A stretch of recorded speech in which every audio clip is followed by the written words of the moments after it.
Pemirsa, dugaan penyalahgunaan kekuasaan dan wewenang di LPD Desa Pekraman Serangan yang ditangani Kejaksaan Negeri Denpasar hingga kini belum menetapkan tersangka. Warga Desa Serangan berharap Kejaksaan segera menyelesaikan kasus ini agar tidak muncul permasalahan baru di LPD Serangan. Hampir 10 bulan lamanya warga Desa Serangan belum mendapatkan kepastian kasus dugaan penyalahgunaan kekuasaan dan wewenang yang dilaporkan ke Kejaksaan Negeri Denpasar.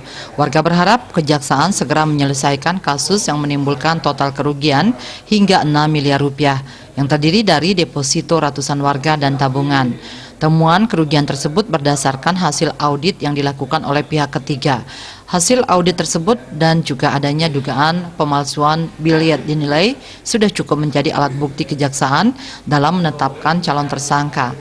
Menurut perwakilan warga, dari hasil audit yang patut bertanggung jawab adalah Badan Pengawas LPD dan Kepala LPD. Kecurigaan warga akan terjadinya penyelewengan juga dilihat dari dipindahkannya kantor LPD tanpa sepengetahuan perangkat desa adat. Mei ini, gitu, akhir Mei itu harus selesai gitu penentuan dan penetapan tersangkanya. Kita tidak berpikir siapa saja gitu yang membuat LPD ini seperti sekarang. Gitu. Kita berharap segera. Sementara ditemui terpisah, Kasih-Intel Kejaksaan Negeri Denpasar Putu Eka Suyanta menyatakan kasus LPD Serangan hingga kini masih berproses. 2 saksi diantaranya auditor dan lembaga pembina LPD menjalani pemeriksaan.